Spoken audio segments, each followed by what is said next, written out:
Now, story begin in Dark of the Moon, where we would see basically Ironhide and Bumblebee busy arriving back towards Nest HQ. Now, obviously, the scene where Sentinel says that he made a deal with Megatron goes the same. Only difference is when Sentinel's about to attack Ironite, he's actually stopped by Bumblebee, who sees him about to basically shoot Ironite from the back, and he quickly uses his blaster to shoot him straight, shoot his blaster away from Ironite, and with that, Ironite sees this and quickly punches Sentinel. Now, Sentinel sees that he has to fight back and he starts fighting against Ironhide and Bumblebee. And Ironhide and Bumblebee work together and manage to destroy Sentinel's Rust Cannon. But Sentinel manages to grab Bumblebee and throws him towards a building, and he crashes there, knocked out. And Ironhide is getting beaten up, and seeing that he has to quickly get the pillars before Octus arrives, Sentinel manages to knock out Ironhide and quickly get the pillars and everything else. And we would basically see the rest of the movie play out the same. The Autobots getting exiled and leaving and coming back. Now, when the Autobots do come back, Optimus does assign Ironhide as second in command because Jazz is dead and he's the only one who has the mentality for it. So, yeah. Oh, yeah, Jazz did die in 2007. That was years ago, but well, whatever. Now, Ironhide and the other Autobots are working together to basically take out the cons. Most of the movie will play out the same, but when the Autobots get captured, there's only two Autobots who manage to escape, which is Ironhide and Bumblebee. Ironhide and Bumblebee will work together to basically come in to save the other Autobots. When Q was about to be killed, Ironhide and Bumblebee come in stealth force, using their stealth force to overwhelm the Decepticons and quickly kill them. And seeing this gives the other Autobots a chance to attack. And Bumblebee would basically come straight towards Soundwave and start fighting him and then kills him.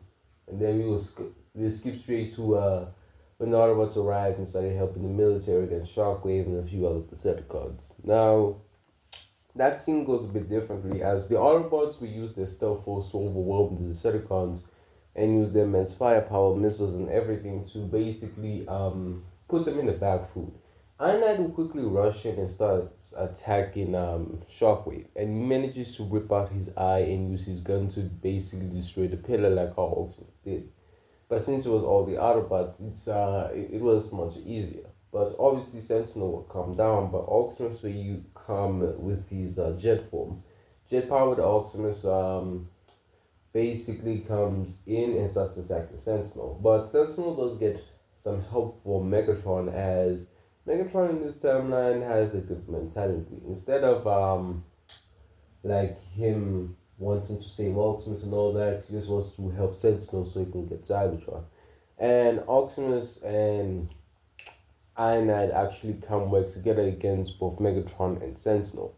Optimus uses his flying capabilities along with his weapons to basically overwhelm them, while Ironhide gets a few shots in. Now Optimus will come in like his rage moment scene because there's like multiple Decepticon flies and everything, multiple Decepticons on the ground. So Optimus just comes in and starts attacking them.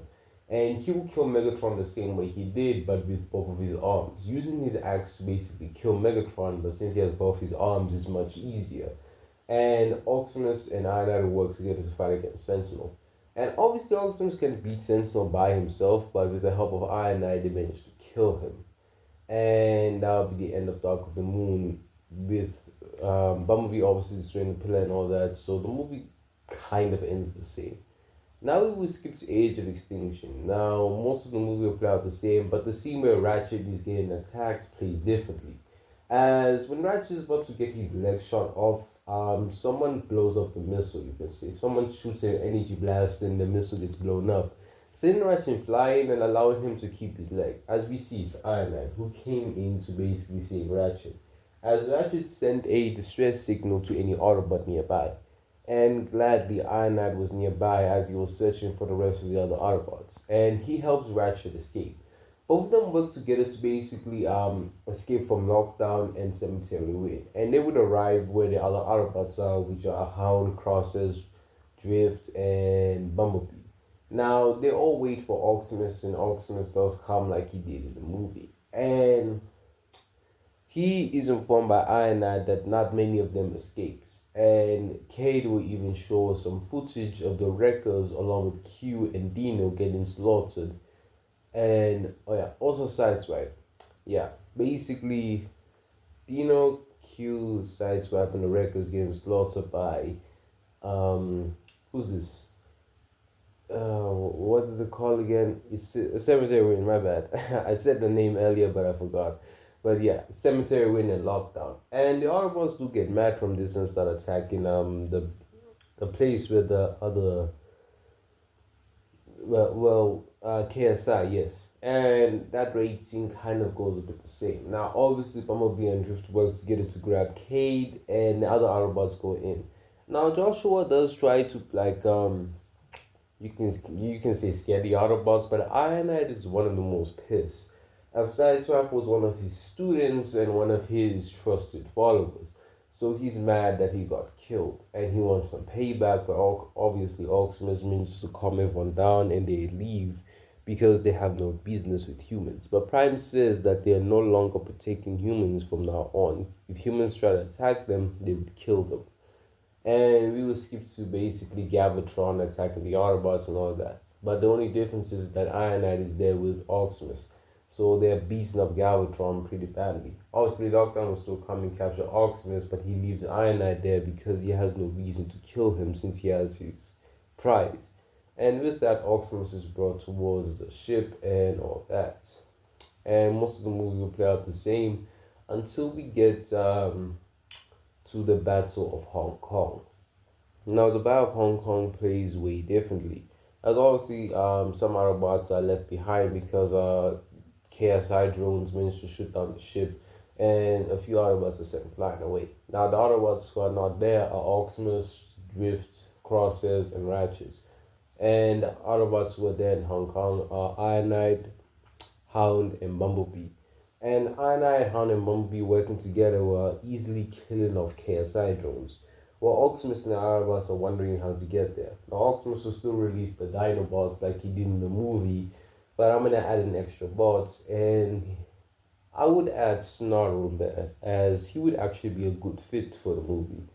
And yeah, the other Optimus will still fight Grimlock and all that, and he does have the Sword of Judgment and the Shield of Justice.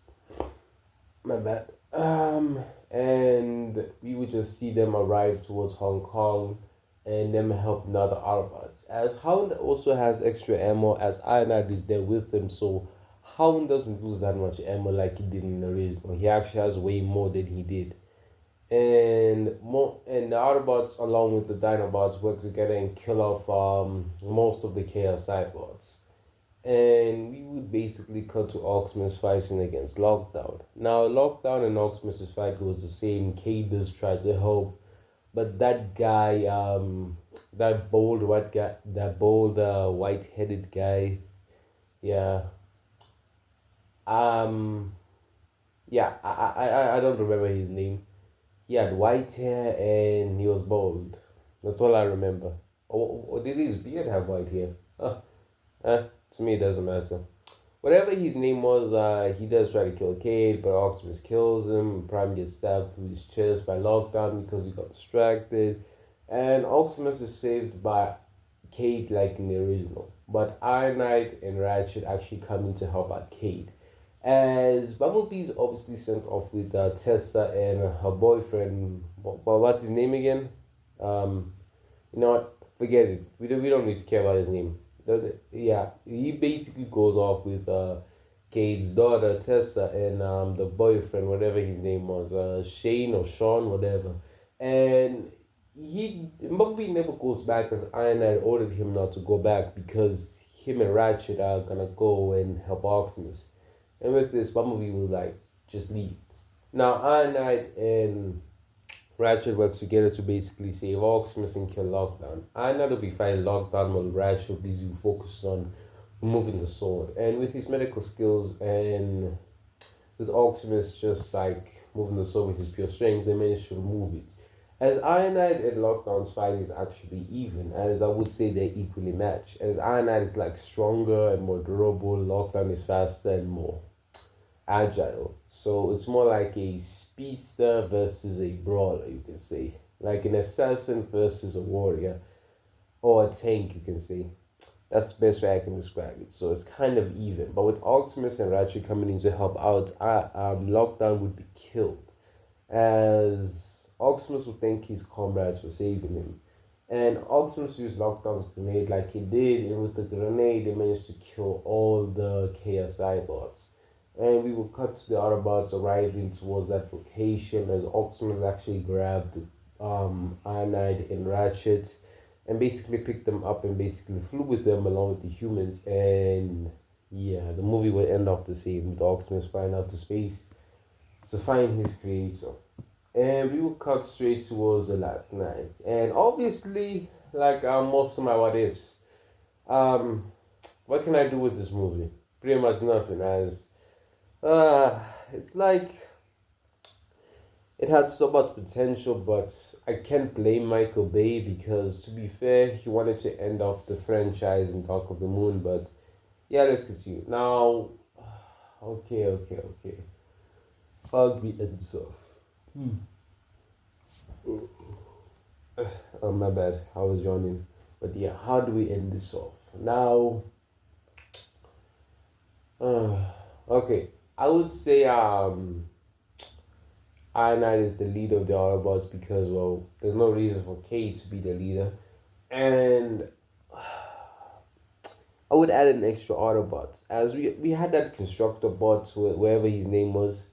Yeah, he's still there. And we have another Autobot, which is Long Arm, as he actually joined the team. And now I would actually start. I would say when the Decepticons start coming in. As remember, I'm not really like throwing away the Dinobots as there was no reason for them to like disappear. So we have all the Dinobots.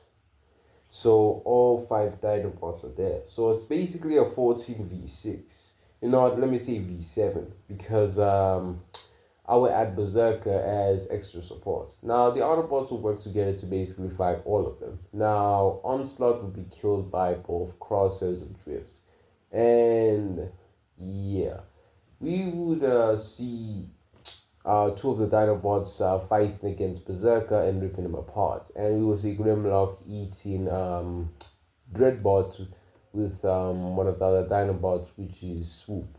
And we would basically see Bumblebee along with Longarm working together to fight against Nitrozus, along with basically put the Autobots just working together to fight against the Decepticons. And most of them, not now, all of them would be dead besides Megatron, who's the only one who survived, well, besides Barricade. Both of them managed to survive and quickly escape as they realized it was their chance. And I would say the rest of the movie will play out the same, and yeah. Optimus will fight against Tessa and all that, or Quintessa, and fights against Megatron. He kills both of them, and even if Unicron gets revived, Optimus uses the Matrix and kill him, and yeah, that's the end of the movie. End of this part, basically. So yeah, peace. I hope you guys enjoyed this, and it will actually be very interesting if if Iron actually survived. It'll be very interesting, but yeah, we never got that. So yeah, it's sad, but see you guys later. Peace.